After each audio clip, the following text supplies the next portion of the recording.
जय भीम दोस्तों। आज की इस वीडियो में हम एक्सप्लेन करने जा रहे हैं कि क्या कारण ऐसा रहा कि जो यूरोप है उसमें इतनी क्रांतियां हुई। वहां की जो लोअर क्लास है उन्होंने अपर क्लासेस के खिलाफ इतनी क्रांतियां की। यूरोप के अंदर की रशियन रिवोल्यूशन हुआ, फ्रेंच रिवोल्यूशन हुआ, है ना। मतलब हर दुनिया में लगभग हर जगह जो लोअर क्लास थी अपर क्लास के खिलाफ उन्होंने क्रांति की, उनके खिलाफ एक तरह से मतलब स्ट्रगल किया। लेकिन इंडिया के अंदर ऐसी कोई क्रांति नहीं हुई। तो इसका क्या कारण रहा, इस चीज को जानने के लिए हम बाबा साहब अम्बेडकर द्वारा लिखी गई किताब एनिहिलेशन ऑफ कास्ट के चैप्टर नंबर 17 में जाएंगे। तो दोस्तों ये है चैप्टर नंबर 17।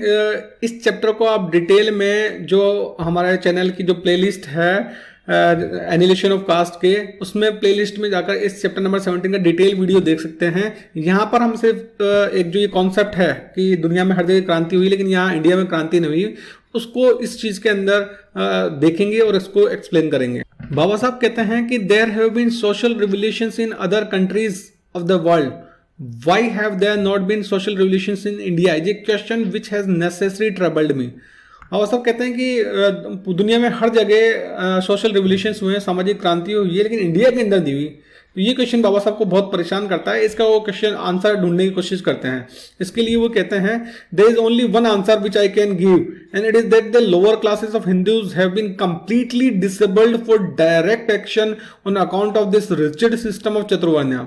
तो इसका वो आंसर देते हैं बाबा साहब ये आंसर देते हैं कि इंडिया के अंदर जो लोअर क्लासेस हैं हिंदूज की, वो कंप्लीटली डिसेबल कर दिए गए थे। मतलब कंप्लीटली उनको हर तरह से, मतलब उनको कहें कि एक तरह से गुलाम बना लिया गया था, या उनको कंप्लीटली गुलाम भी क्या कहें, उनको गुलाम को गुलामी की आदत और डलवा दी गई थी। ठीक है, उनको गुलामों को कन्विंस कर दिया गया था कि जो तुम्हारी गुलामी है इसी में तुम्हारा फायदा है, इसी में तुम्हें मोक्ष की प्राप्ति होगी। ऐसा करके उनको कन्विंस कर दिया गया था, बिल्कुल मेंटली डिसेबल कर दिया गया था चतुर्वर्णीय सिस्टम के कारण से। इस कारण से वो कभी भी कोई क्रांति नहीं कर पाए। They couldn't bear arms and without arms they couldn't rebel. उनको हथियार रखने का अधिकार नहीं था, तो बिना हथियार के आप कैसे क्रांति करोगे। जो देवर आल प्लग में, मतलब न जो शूद्र थे वो खेती करने वाले लोग थे, एक तरह से जो भी ले मैन होते हैं वो थे, लेकिन उनको हल चलाने वाले लोग थे, लेकिन उनको अपने हल को हथियार बनाने का अधिकार नहीं था। इस चतुर्वर्ण्य के कारण से उनको अधिकार ही नहीं था कि वो एजुकेशन प्राप्त कर सके। ठीक है, और जब एजुकेशन ही प्राप्त नहीं करेंगे तो वो सोच ही नहीं सकते कि हम किस सिचुएशन के अंदर हैं, किस परिस्थिति में हम जी रहे हैं, तो हमें इससे बाहर आने के लिए क्या करना पड़ेगा। वो सोच ही नहीं सकते थे क्योंकि उनको कोई एजुकेशन थी ही नहीं। तो एक तरह से उनको, मतलब हर तरह से उनको ग्रिप में ले लिया गया था। ना उनको एजुकेशन का अधिकार, ना उनको हथियार रखने का अधिकार, ना उनको धन रखने का अधिकार। ठीक है, और ये सब चीजें अधिकार नहीं है। इस चीज के लिए उनको कन्विंस कर दिया गया था कि जो तुम्हारा धर्म है वो ब्राह्मण क्षत्रिय वैश्य की सेवा करना है, जो तुम्हारा कर्म है वो ब्राह्मण क्षत्रिय वैश्य की सेवा करना है। अगर तुम ऐसा करोगे तभी तुमसे देवता भगवान खुश रहेंगे, क्योंकि शूद्र का कर्म और धर्म यही होता है कि वो तीनों ऊपर के वर्णों की सेवा करे, है ना। और ऐसा अगर तुम करते हो, अपने इस धर्म और कर्म का पालन करते हो, तो ही तुमको मोक्ष की प्राप्ति होगी, है ना। तो मतलब एक तरह से इस कॉन्सेप्ट को उन्होंने एक रिलीजियस सैंक्शन दे दी, रिलीजियस अथॉरिटी दे दी। भाई शूद्रों को अगर न ब्राह्मणों ने जस्ट अगर मान लो ये एजुकेशन के लिए, हथियार पैसे रखने के लिए अगर जस्ट वैसे डिनाई किया होता तो उस पर वो रिबेल भी करते, है ना, कि भाई हमें क्यों मना कर रखा है आपने एजुकेशन से या धन रखने से या हथियार रखने से, वो रिबेल करते। लेकिन उन्होंने, ब्राह्मणों ने शूद्रों को इस चीज के लिए कन्विंस भी कर दिया, रिलीजियस एंगल लाकर इस चीज के लिए कन्विंस कर दिया कि जो तुम्हारा धर्म और कर्म है वो सिर्फ सेवा करना है, हथियार रखना, एजुकेशन रखना है, धन रखना, वो तुम्हारा धर्म नहीं है, वो तुम्हारा कर्म नहीं है। तो इसलिए अगर तुम्हें मोक्ष की प्राप्ति चाहिए तो तुम अपने धर्म का पालन करो, सिर्फ सेवा करो और कुछ मत करो। ऐसा करके उन्होंने मतलब शूद्रों के दिमाग में ये चीज डाल दी, है ना। तो शूद्रों को खुद को लगने लग गया कि हाँ हमारा धर्म है, हमारा कर्म सिर्फ सेवा करना है, और हमेशा मजदूर वाला जो काम है, जो नीचे के काम है ना, लो लेवल वाले जो काम है, वही हमारा धर्म है, वही हमारा कर्म है, वही हमें करना है। तो एक्चुअली जो मेन कॉन्सेप्ट है ना, मेन जो चीज है वो ये है कि ब्राह्मणों ने शूद्रों को इस चीज के लिए कन्विंस कर दिया, और उसके लिए उन्होंने रिलीजियस एंगल डाला कि जो भगवान है उनकी इच्छा ये है कि शूद्र यही काम करें, है ना। तो जब शूद्रों को लगा कि भाई भगवान ही हमसे यही काम कराना चाहते हैं और हम यही करेंगे तो ही हमको मोक्ष की प्राप्ति होगी, तो वो एक तरह से पूरी तरह से कन्विंस हो गए। इसलिए उन्होंने मतलब रिबेल करने की सोची भी नहीं, है ना। अगर ये रिलीजियस एंगल नहीं होता, ठीक है, जस्ट ब्राह्मण उनको ऊपर एक तरह से मतलब जस्ट एनफोर्स ही करते, है ना, कि भाई तुमको ये नहीं करना, एजुकेशन नहीं लेनी, हथियार रखना, अगर जस्ट एनफोर्स करते तो शायद शूद्र रिबेल करते, क्रांति करते, है ना। लेकिन हुआ ये कि रिलीजियस एंगल डाल दिया, शूद्रों के दिमाग के अंदर घुसेड़ दिया एक तरह से कि भाई तुम्हारा धर्म और कर्म सिर्फ सेवा करना है, तभी तुमको मोक्ष की प्राप्ति होगी। ये पॉइंट टू बी नोटेड, ये लाइन को आप लिख लीजिए कि उनको रिलीजियस एंगल डाल के उनको कन्विंस कर दिया गया कि तुम्हारा धर्म और कर्म सेवा करना है, इसके अलावा और कुछ मत करो, तभी तुमको मोक्ष की प्राप्ति होगी। ये चीज उनके दिमाग के अंदर डाल दी। तो अब जब शूद्र खुद ही कन्विंस हो गए इस चीज के लिए कि हाँ भाई हमारी तो ड्यूटी यही है सेवा करना, है ना, तो वो फिर कहां से क्रांति करेंगे। ये मतलब मेन लॉजिक है इस चीज का। क्योंकि शूद्र एक तरह से देखा जाए तो 2000 साल तक गुलाम रहे, तो ऐसा पॉसिबल नहीं है कि 2000 साल तक आप किसी को गुलाम कर सको पॉलिटिकली, जब तक कि आप उसको खुद को उसको कन्विंस ना कर दो कि भाई तू गुलाम बनने में ही तेरा फायदा है, गुलाम बनने में ही तेरी मुक्ति है, गुलाम बनने में ही तेरा मोक्ष है। जब तक आप उस इंसान को खुद कन्विंस ना कर दो, तब तक क्या बोलते हैं ऐसा पॉसिबल नहीं है कि वो 2000 साल तक गुलाम बन के रह जाए। कभी ना कभी तो वो क्रांति करता, है ना। 2000 साल बहुत बड़ा टाइम होता है, लेकिन वो क्रांति करता, लेकिन तब करता ना जब उसे इस चीज का कहते ज्ञान होता कि भाई वो गुलाम है, ठीक है। लेकिन उसे तो लगता ही नहीं था ना, उसको तो लगता था कि ये मेरे भाग्य की वजह से है, भगवान की इच्छा है ना, इस कारण से मुझे ऐसा ही करना चाहिए। तभी तो महात्मा फुले ने कहा कि गुलामों को गुलामी का एहसास करा दो तो वो गुलामी की जंजीरें खुद तोड़ देंगे। तो महात्मा फुले का भी यही कहना था, क्योंकि शूद्रों को खुद को पता नहीं कि वो गुलाम है। उनको ये लगता है कि भगवान के कारण से, हमारे भाग्य के कारण से, पिछले जन्म के कर्मों के कारण से हम ये इस तरह का जीवन है और हमें ऐसा जीवन जिएंगे तो ही हमें अगले जन्म में अच्छा का वर्ण मिलेगा या अच्छा ऊपर की जाति में हम पैदा हो पाएंगे, है ना। ऐसा सोच था। इसी कारण से, यही कारण है कि 2000 साल तक शूद्र गुलाम बने रहे, क्योंकि वो खुद इस बात के लिए कन्विंस हो चुके थे, उनके खुद के जहन के अंदर, उनकी खुद की साइकी के अंदर ये बात जा चुकी थी कि वो गुलाम है और गुलाम ही रहेंगे, क्योंकि भगवान की ऐसा इच्छा है, क्योंकि धर्म में ऐसा लिखा हुआ है। आगे बाबा साहब कहते हैं कि जो यूरोप के अंदर भी जो स्ट्रांग था, उन्होंने कमजोर, जो ताकतवर लोग थे, अपर क्लास थी, उन्होंने लोअर क्लास का काफी एक्सप्लॉयटेशन किया। और जो यूरोप के अंदर अपर क्लास और लोअर क्लास में काफी मतलब एक तरह से बहुत ही वायलेंट क्लैशेस होते थे, बहुत ही वायलेंट युद्ध होते थे उनके बीच में, बहुत ज्यादा वायलेंट होते थे, इंडिया से बहुत ज्यादा वायलेंट होते थे।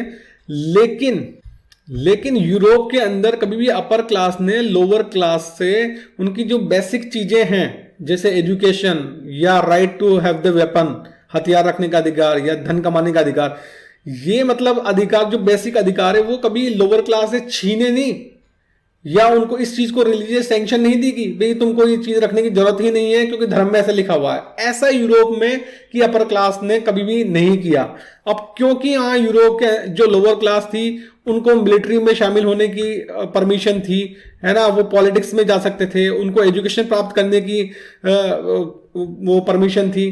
तो जब उनके पास में, वहां की लोअर क्लासेस के पास में आर्म्स, हथियार रखने का अधिकार था, है ना, और पॉलिटिक्स में जा सकते थे, एजुकेशन रखने का अधिकार था, तो उनके पास तो बहुत कुछ था।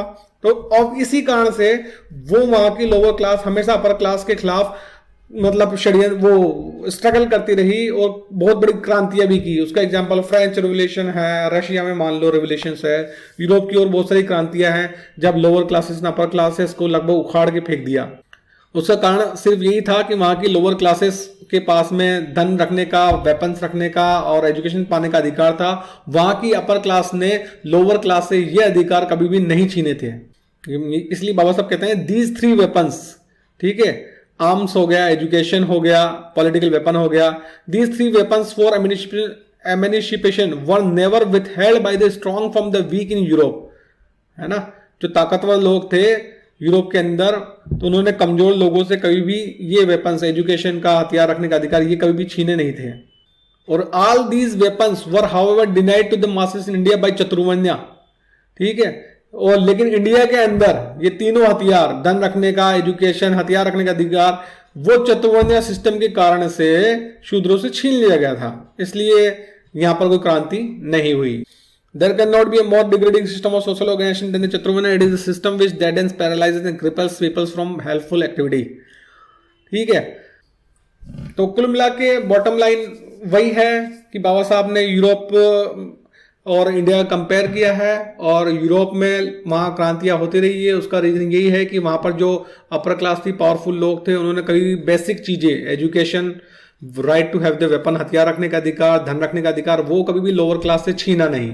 हालांकि उनको काफ़ी दबा के रखा, लेकिन ये ना फंडामेंटल राइट्स, एक तरह से हथियार रखना, एजुकेशन, धन रखना, है ना, ये इसके लिए कभी मतलब नो, इस चीज़ को कभी, इन अधिकारों को उन लोअर क्लासेस से कभी भी नहीं छीना। लेकिन यहाँ इंडिया के अंदर तो चतुर्वर्ण्य सिस्टम के कारण से, चतुर्वर्ण्य सिस्टम के कारण से, ठीक है, चतुर्वर्ण्य सिस्टम के कारण से ब्राह्मणों ने शूद्रों से, ब्राह्मण क्षत्रिय वैश्य ने शूद्रों से धन रखने का अधिकार, शिक्षा ना पाने ना मिले, इनको हथियार ना रखे, मतलब ये तीनों जो बेसिक राइट्स हैं वो शूद्रों से छीन लिए। और जब ये तीनों बेसिक राइट्स शूद्रों के पास नहीं थे तो फिर वो कहाँ से क्रांति करते, ब्राह्मणों के खिलाफ या क्षत्रियों के खिलाफ कहाँ से क्रांति करते, पॉसिबल ही नहीं था। और ये अधिकार उनसे छीने तो छीने, उनको इस चीज के लिए कन्विंस भी कर दिया कि जो तुम सेवा करना ही तुम्हारा धर्म है, सेवा करना ही तुम्हारा कर्म है, क्योंकि भगवान की यही इच्छा है, क्योंकि तुम्हारी किस्मत में यही लिखा है, तुम्हारे बुरे कर्मों की, पिछले जन्मों के बुरे कर्मों की वजह से तुम शूद्र बने हो। अगर इस कर्म में, इस जन्म में तुम शूद्र के कर्तव्यों का पालन करोगे तो अगले जन्म में तुमको ऊंचा वर्ण मिलेगा। इस तरह से करके उनको धार्मिक एंगल डाल के उनको इस चीज के लिए कन्विंस भी कर दिया कि जो तुम्हारा हाल है वो भगवान की इच्छा है, वो धर्म की इच्छा है, और इसका तुमको सही से पालन करना चाहिए, क्योंकि यही तुम्हारा धर्म और कर्म है, और ऐसा करोगे तभी तुमको मोक्ष की प्राप्ति होगी, तभी तुमको अगले जन्म में अच्छा वर्ण, ऊपर का वर्ण मिलेगा। तो जब शूद्र इस चीज के लिए खुद कन्विंस हो गए कि वो गुलाम है, वो गुलाम रहना ही उनका जीवन है, गुलाम रहना ही उनका धर्म है, गुलाम रहना ही कर्म है, इस चीज के लिए शूद्र खुद कन्विंस हो गए। इस कारण से 2000 साल तक जो शूद्रों पर ब्राह्मणों का, क्षत्रियों का, वैश्यों का राज रह पाया। अगर शूद्र खुद इस चीज के लिए कन्विंस नहीं होते, अगर आपको कोई पीटना चाह रहा है तो ऑब्वियस है कि आप उससे बचोगे, उस पर अटैक करोगे। लेकिन अगर वो पीटने वाला आपको पीटे और आपको इस चीज के लिए कन्विंस भी कर दे कि भाई मैं तेरे को पीट रहा हूं, वो तेरे फायदे के लिए कर रहा हूं और धर्म में ऐसा लिखा हुआ है ना, तो फिर आप कुछ नहीं करोगे, आप चुपचाप पिटाई खाते रहोगे। तो जो ये ब्राह्मण क्षत्रिय वैश्य द्वारा शूद्रों को पीटने का जो सैंक्शन मिली है वो धर्म के कारण से मिली है। शूद्रों में जो ये सोच आई है कि पिटना, गुलाम बने रहना उनके भाग्य में है, वो भी धर्म के कारण से आया है। तो जो रियल जो चीज है वो है धर्म, है ना, वो जो रियल चीज है वो शास्त्र है। इसी कारण से इसी कारण से बाबा साहब ने मनुस्मृति को जलाया, शास्त्रों को खत्म करने की बात की। वो इसीलिए की क्योंकि जो रिलीजियस सैंक्शन अगर इस चीज को मिल गई है, लोगों के दिमाग में बात चले गई है, तो अगर उसको हटाना है हमें, तो हमें उस अथॉरिटी को हटाना पड़ेगा। इसलिए बाबा साहब ने मनुस्मृति को जलाया, खुलेआम मनुस्मृति को जलाया, ताकि शूद्रों को इस बात का विश्वास हो सके कि ये धर्म वरम कुछ नहीं है, धर्म उनको सिर्फ गुलाम बनाने के लिए था। ये मनुस्मृति कोई भगवान के द्वारा लिखनी गई है, ब्राह्मणों के द्वारा लिखी गई है, सिर्फ शूद्रों को गुलाम बनाने के लिए। इसलिए बाबा साहब ने मनुस्मृति को जलाया, ताकि जो शूद्र हैं उनके जो मानसिक जेल में एक तरह से कैद हैं, मानसिक जंजाल में एक तरह से कैद हैं, उससे वो बाहर आ सके। इसलिए बाबा साहब ने मनुस्मृति जलाकर शूद्रों का जो दिमाग है उसको ब्राह्मणों के शिकंजे से बाहर निकालने की कोशिश। तो ठीक है दोस्तों, हमने एक्सप्लेन कर दिया है क्या बेसिक कारण रहा कि यूरोप में क्रांतियां होती रही, लेकिन यहाँ इंडिया के अंदर यहाँ की लोअर क्लास शूद्रों ने कभी भी अपर क्लासेस के खिलाफ में कोई क्रांति नहीं की। क्या कारण रहा है इस चीज को हमने एक्सप्लेन कर दिया है। बाबा साहब के क्या एक्सप्लेनेशन थे वो हमने बता दिया है। आई होप कि ये वीडियो आपको अच्छा लगा होगा। अच्छा लगा है तो प्लीज इसे वीडियो को लाइक करें, कमेंट करें और इसको ज्यादा से ज्यादा शेयर करें, ताकि बाबा साहब के विचार ज्यादा से ज्यादा बहुजनों तक पहुंच सके और वो बाबा साहब के विचारों से अवगत होकर बहुजन आंदोलन में लड़ सकें और ये चतुर्वर्ण्य सिस्टम है इसको पूरी तरह से खत्म कर सकें। Thanks for watching the video. जय भीम।